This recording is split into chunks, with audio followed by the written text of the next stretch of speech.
Isang masustansyang araw at magandang umagang muli mga kanutrisyon sa buong Region 1 at ang mga iba pa nating viewers na nasa iba't ibang panig ng bansa. Nako, mukhang madalas po ang pag-ulan lately, ano? Kaya naman huwag kalimutan ang pagdala ng payong, pag lumalabas ng bahay, huwag mong magpaulan kasi alam niyo naman, bawal ang magkasakit these days, no? So, ito na naman tayong muli upang matuto sa isa na namang napakagandang ehemplo ng mga natatanging nutrition actions na napapanahong gawin, lalo na ngayon sa panahon ng pandemya. At syempre, para samahan tayo sa ating gagawing pag-uusap sa ikalawang episode ng Let's Talk Now, tawagin natin si Ms. Mylene Amano, ang City Nutrition Program Coordinator ng Vegan City, Ilocos Sur. Ayan, so hello JP, good morning sa ating lahat at syempre sa ating mga viewers ngayon. Isang masustansyang umaga po at Happy Nutrition Month. Yes naman. Nutrition month ngayon, kaya dapat nutritious ang lahat. Ayan. Kumusta ka naman, Ma'am Mylene? Balita ko, busy ka ngayon sa tawag nito, sa mga actions natin for sa ating mga vaccine at saka sa mga monitoring ng ating mga LSIs and PUMs and so on related sa ating COVID-19 pandemic. Kumusta ka, Ma'am? Ayan, so okay lang naman kami dito, maulan ngayon dito sa Vegan.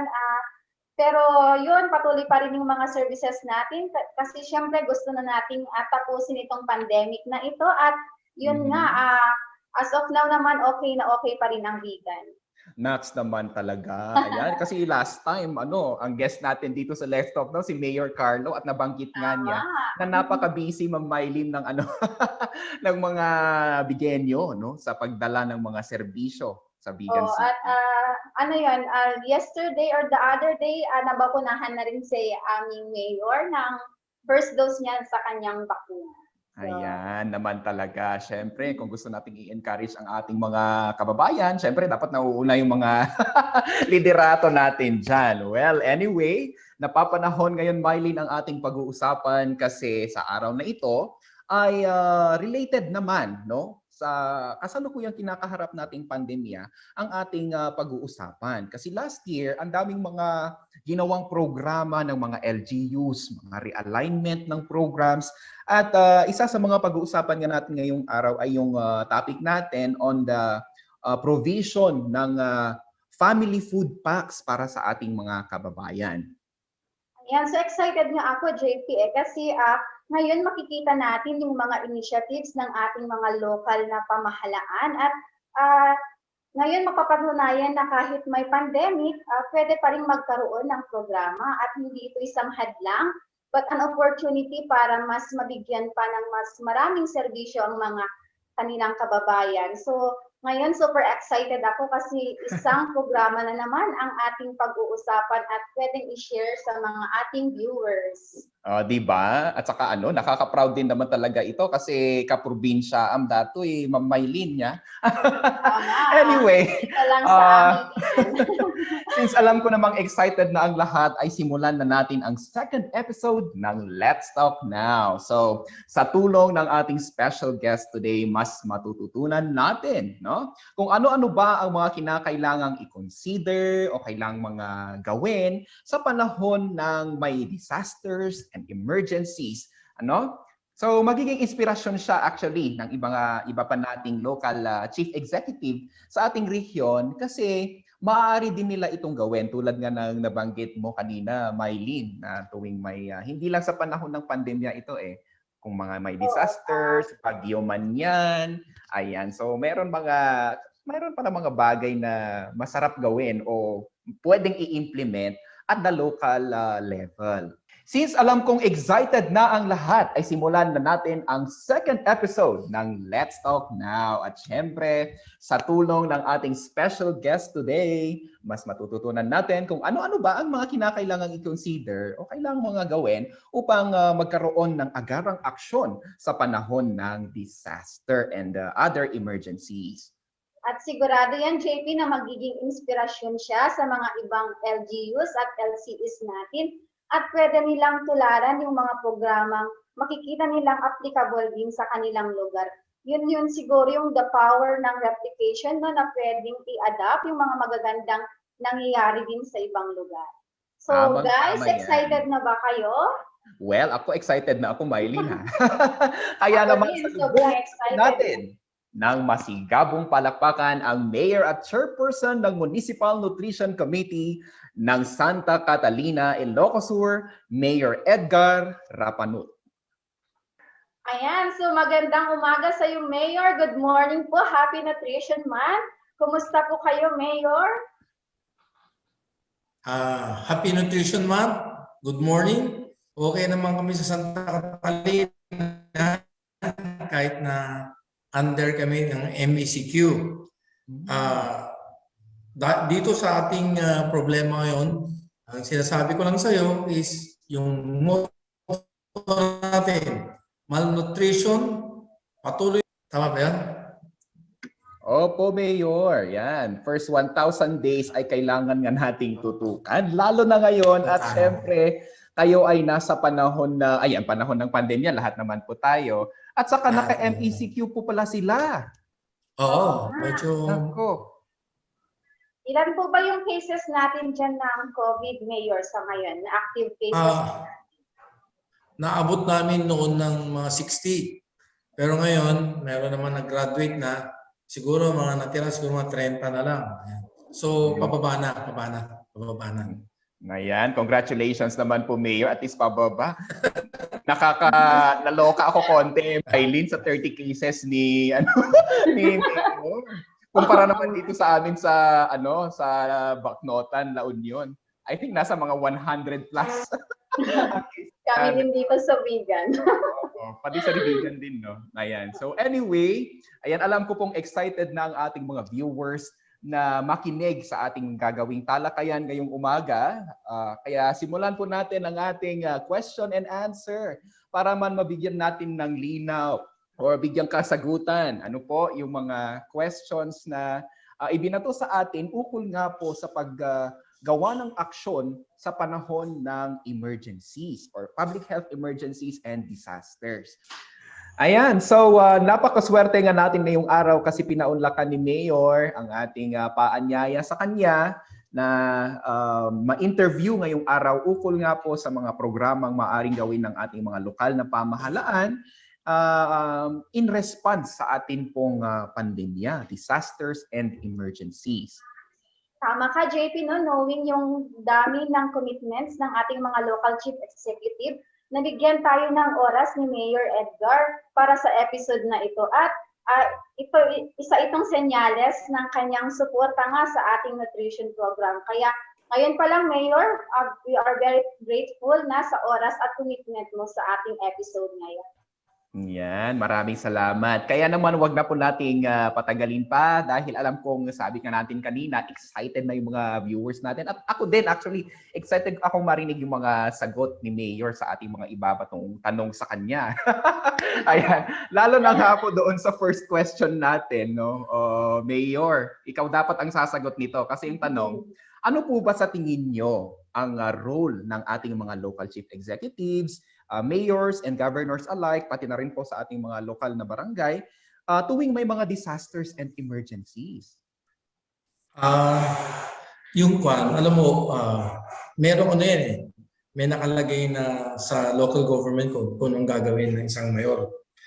Kaya lang, pag nakaupo ka na dyan, ikaw dapat ang manguna sa how to address these problems. Of course, iba-iba kasi iba-iba kasi ang pandemya, iba-iba kasi ang mga disaster. Meron yung biglaan lang. Ibig sabihin, nandyan na. So, dapat sundin mo yung, meron na kasing parang command center, meron na yung role ng bawat isa. Ang gagawin lang ng mayor, sa akin is dapat yung mga tao mo, since alam naman nila, na-train na sila, all you have to do is to make or to coordinate these activities. Kasi kabisado na yung anong gagawin. Alam na ng gagawin ng police, alam na gagawin ng Bureau of Fire, alam na ng DSWD, alam na ng... So lahat ito, Ang gagawin mo lang is to make sure that all of these organizations or entities within the LGU ay magtatrabaho based dun sa nakahanda na guidelines or nakahanda na trabaho ng bawat isa. Ibig sabihin, you should man the incident command post. Parang ganun. Ikaw yung boss doon eh. Now, depende kasi yan eh. Pagka dito kasi sa amin sa Santa Catalina, ang talagang disaster sa amin is yung bagyo. Siguro others in Region 1, ganun din. Ang binabantayan namin yung baha at saka yung posibleng tsunami. Now, in the past, ang concentration ko kasi as an LCE is more on the preventive side. Sa Santa Catalina kasi, ang talagang weakness namin is yung tsunami. Ibig sabihin, we are exposed to the sea. Ibig sabihin, ang waves namin dito kakaiba, malalakas. Mas grabe pa sa Hawaii. Yung Hawaii 5.0, kung nabutan nyo yan. Grabe dito, yung bayan namin halos more than, siguro, offhand, siguro mga 200 hectares at least nakain na ng dagat. Continuous yan, erosion, soil erosion. So, kung konting konting storm surge, papasok ang tubig sa amin ng dagat. So, anong ginawa ko? Ginawa ko is to make sure that malagyan kami ng seawall. So, more on the preventive side ako. Preventive side ang ginagawa ng LGU ngayon. And then, yung mga waterways namin, nire-recover ko yung mga dating nawawala para may dadaluyan ng tubig. So, ang gawain ng LCE, mostly in times of disaster, is to be more on yung pre-disaster activities, which is preventive. At the same time, yung preposition ng yung makahandaan ng mga different organizations or different departments within the LGU kung yung automatic na pang-response dun sa disaster na yan. So, what I'm saying is, when disaster comes, yung biglaan, naka-ready na yung mga different departments at alam nilang gagawin mo, ang LCE will just coordinate and make sure that all of these organizations or departments are functioning well. Tama ba? Medyo mahaba eh. Okay, Senator, kasi tamang-tama naman yung naging kasagutan ninyo na actually yan, natumbok naman po yung sagot na it's actually the LCE or the Local Chief Executive na talagang magli-lead naman na po doon sa, hindi naman siya yung talagang aktong pupunta naman sa community. Well, you are a hero kung nagagawa mo yun, Mayor Edgar, ha? Pero hindi naman kita kailangan. Hindi tayo Isko Moreno eh. Hindi tayo Isko Moreno. Yun nga po. Talaga. Ayan, so, at yung sistema, no, JP, very clear na dapat mahalaga na mayroon ng sistema ang isang LGU. Clear na rin yung kung ano yung problema nila. At the same time, clear kung ano yung role ng bawat isang organisasyon na tutulong sa pandemya or sa anumang klase ng disaster. Ayan, exactly. So, Mayor, balita po namin, isa sa mga programa niyo po na ipatupad during this pandemic ay yung enhancement po ng ating family food pack. So, pwede mo pa kaming kwentuhan, Mayor, kung paano kayo nagsimula or how do you come up with that program, Mayor? Paano niyo po ito naisip at ano po yung mga ginawa natin, Mayor? Basta yung pandemic na to, nung unang stage ng pandemic, siyempre hindi makagalaw yung tao. So, ang ginagawa namin, siyempre gusto mo ma-assure yung food security, di ba? Dito sa Santa Catalina kasi, it's a vegetable bowl, sinatawag ng vegetable bowl. So sa paligid namin, meron kaming pagkukuhanan ng vegetable. So ang sabi ko dito sa DSWD, nung nagpaplano kayo ng pagbigay ng mga ayuda, ang iniisip namin, yung food packs namin should be yung well-balanced ba? alam namin kasi na meron silang pagkukuhanan ng malunggay, talong sa mga tabi-tabi nila. So ang sabi ko, ang ibibigay natin should be more on the protein side. Yung mga una namin, nagpapakatay pa kami ng baboy. Nagpapakatay kami ng baboy, nagpapakatay kami ng manok, no? Minsan, manok ang binibigyan namin. And Sana all, Mayor. yun nga, sana all isang yan. Yan po.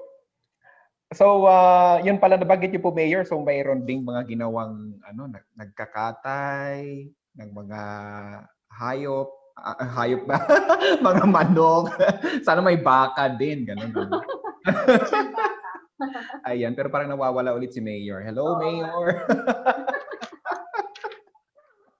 Ang ginagawa namin, Yeah. kasi ang hirap kasi kung puro na lang payless, no? I mean, payless at saka yung nilalagyan ng tubig. Sabi ko, dapat yung medyo may sustansya.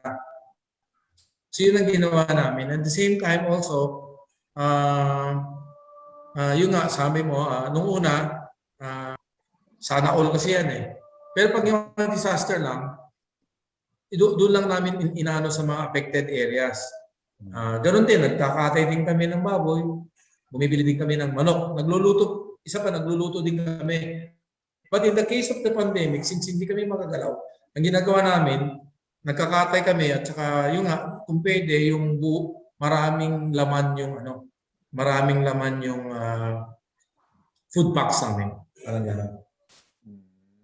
Ayan, so napakaganda nga pong example nito, Mayor, kasi actually marami din pong mga other LGUs last year ang gumawa ng same na programa, yung pagbibigay nga po ng ayuda. Pero ang isang magandang nakikita natin sa ginawa po ng Santa Catalina is kinonsider talaga nila yung sitwasyon ng lugar. So nakita po nila na, ayan, marami nga palang gulay, syempre kailangan din ng tao ng protina, no? Hindi lamang po kailangan ng gulay for the vitamins and minerals ng katawan, pero we also need the protein part, which is yun pala yung kulang sa Santa Catalina. Kaya yun naman yung binigay ng local government. Yan, maganda po itong example. Kasi sa iba po, gulay naman yung binigay. Kasi siguro sa lugar na yon, kumbaga sa isang city setting sana, mas mabilis po yung gagawing pagbili ng karne, no? Kaysa sa gulay. So maganda po itong example. So very strategic. Ayan. So ano naman po, Mayor, yung mga ginawa niyong strategy para mas ma-implement ito ng mas maayos? Sabi niyo nga po kanina hindi makalabas ang tao sa kanilang mga tahanan. So paano po yung mga ginawa niyong mga sa logistics side para ma-reach nyo po yung mga kababayan natin dyan sa Santa Catalina? Siguro pare-parehas lang kami, that mga ibang LGUs pare-parehas lang kami. Of course, we had to rely also on the barangay council and yung mga frontliners sila, like the BHW, BNS, and also yung mga tanod. So doon kami para mas systematic ang pagbigay.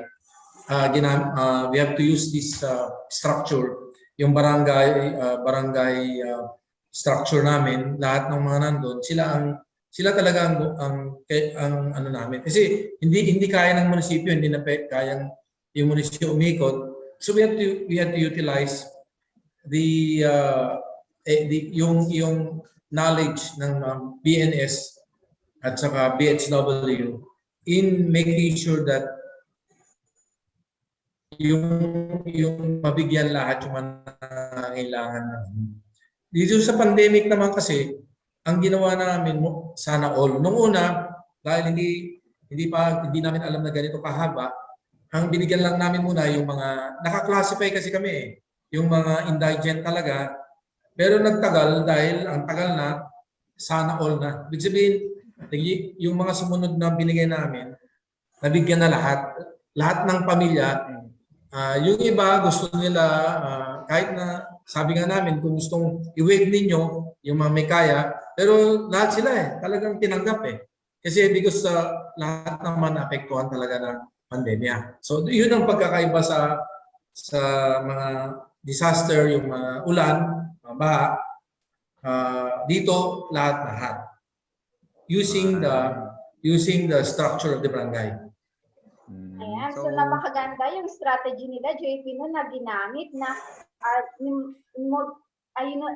ginawang asset yung mga barangays natin at yung mga barangay nutrition scholars to mobilize the program. At dito nga natin nakikita na napakahalaga na mayroong coordination from the LGU to the barangays sa mga ganitong programa. Pero Mayor, di ba sa mga anumang programs, merong pa rin mga challenges, problems na ma-encounter mo along the way. So pwede mo bang kwentuhan, Mayor, kung ano yung mga challenges, ano yung mga factors na nagpadali, o yung mga factors na nagpahirap po sa implementasyon nyo ng inyong mga programa, specifically po sa ating enhancement ng family food packs? Yung challenges namin sa ganyan, more on yung, siyempre, you have to understand, no? Kung nasa pandemic ka, iba-iba yung levels ng kakayahan ng tao. Since yung iba talagang walang-wala, yung iba sobra-sobra. O kaya, ibig sabihin, how to balance this, no? Ibig sabihin, hindi naman namin pwedeng bigyan ng mas marami yung isang sector kahit na alam namin na mas kailangan. So, doon pumapasok yung individual na lang. Ang ginagawa namin, yung mga kahit gusto namin targetin yung isang mas nangangailangan, although pantay-pantay ang bigay namin sa kanila lahat, ang ginagawa namin, yung mga private, may mga private kasi nagbibigay. So, para hindi kami masisi, ang ginagawa namin, yung mga private, china-channel namin sa nangangailangan. Para at least, pagka tinanong, bakit wala kami, bakit sila meron? Of course, hindi mo pwede sabihin na kayo kasi mas mahirap, mas wala kayo kaysa kanila. No, we cannot do that. No, because we have to treat them equally. Ang ginagawa namin, yung mga groups na ganyan, china-channel namin yung mga galing abroad, meron pa yung galing sa ibang organization, doon namin binibigay yung ayuda. Pagdating sa to address yung mga mas nangangailangan kaysa iba, ganon. Yung iba naman, yung problema sa yung tawag nito, yung pondo. Kasi eventually nauubos yung pondo. Ang ginagawa namin, kung ano yung dumarating na for example, may binigay si Secretary Go, ay si Senator Go ngayon, yun, pare-parehas binibigyan na namin lahat. So ganun, ang ano namin is more on addressing yung mga different na pangangailangan ng tao. Pangalawa, yung kung kulang na yung pondo, kung saan kami pwedeng kumuha,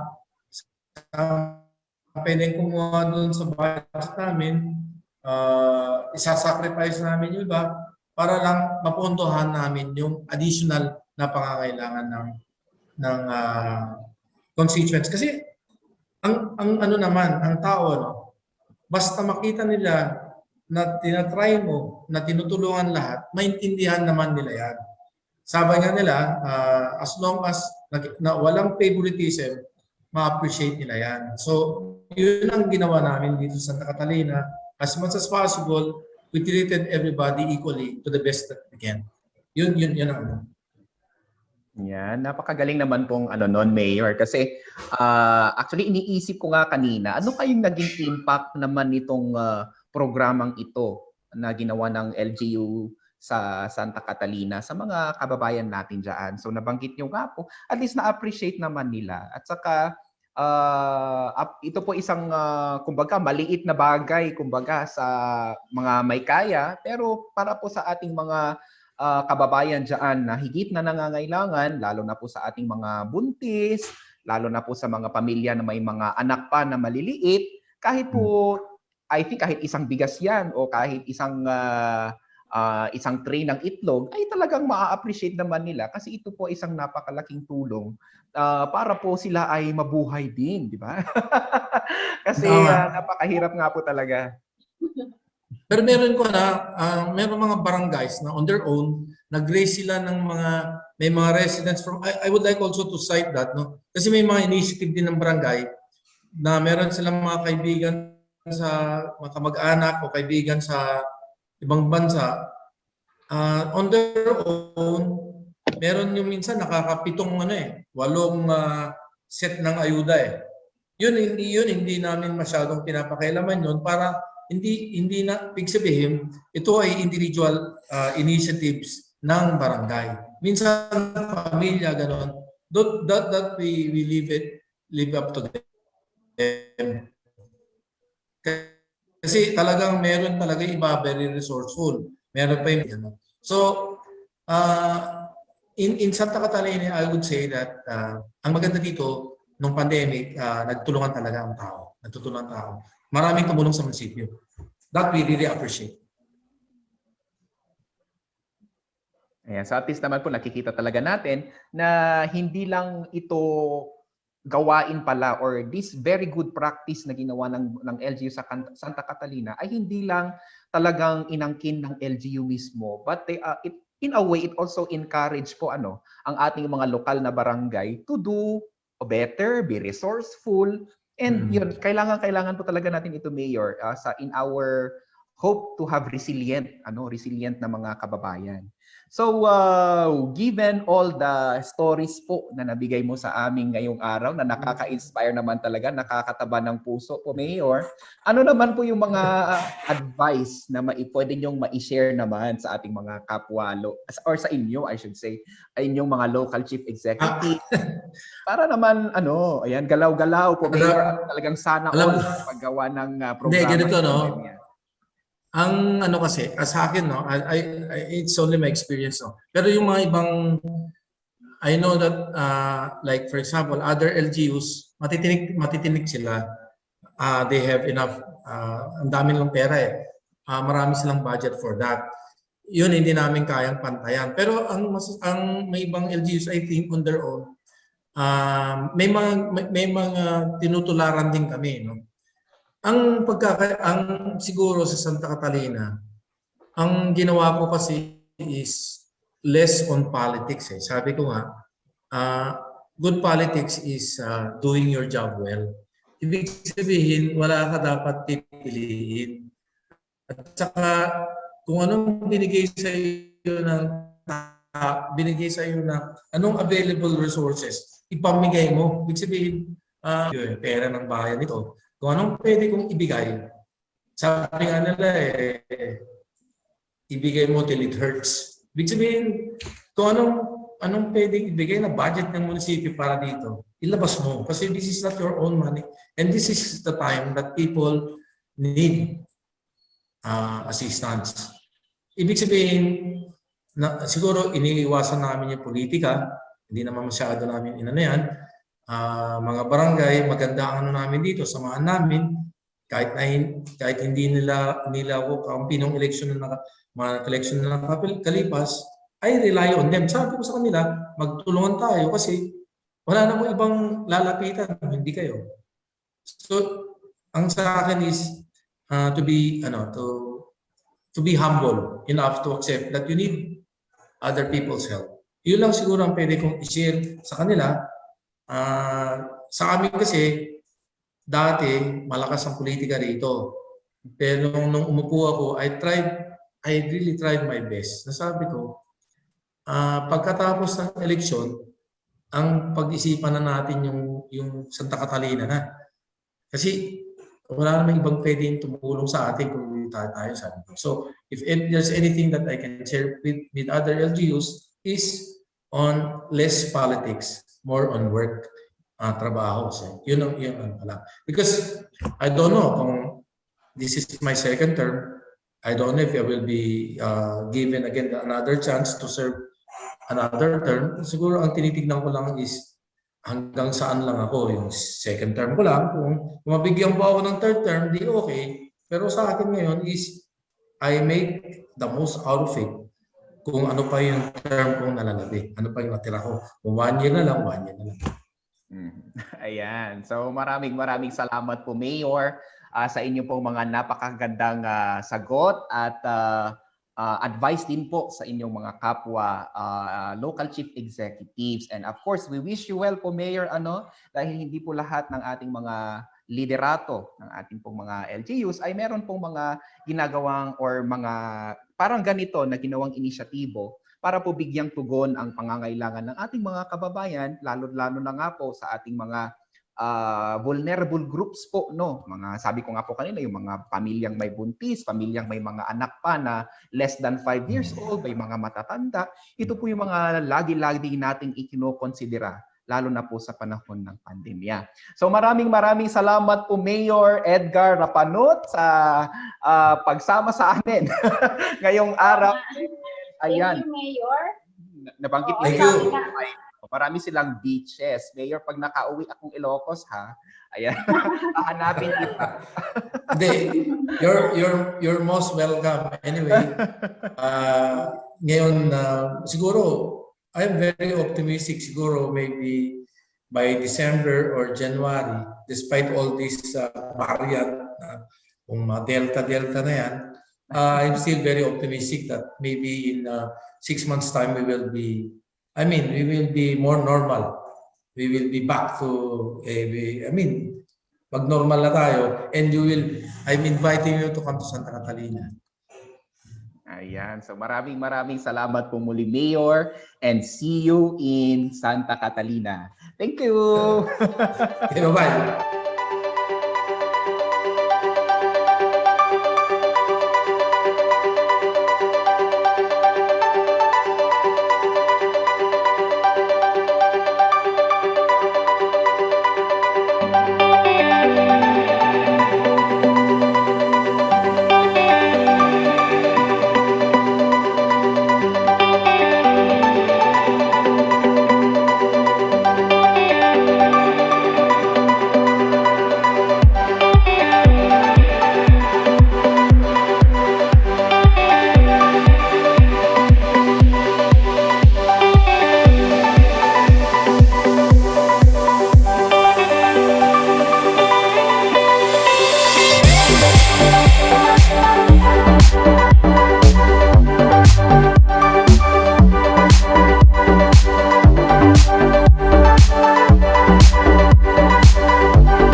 Napakinggan nga po natin ngayong araw ang kahalagahan talaga ng tamang pagbibigay ng malasakit para sa ating mga kababayan, lalo na sa panahon ng disasters and different kinds of emergencies, no? So tulad nga po ng ginawa ng local government unit ng Santa Catalina, Ilocos Sur, isa po sa mga naisip nilang action ay ang pagbibigay po ng food packs, family food packs na hindi lang basta-bastang ayuda, but it is composed of mayroon itong mga pagkain na very rich in protein to complement yun pong locally available na po na mga gulay ng lahat ng mga kabahayan in Santa Catalina.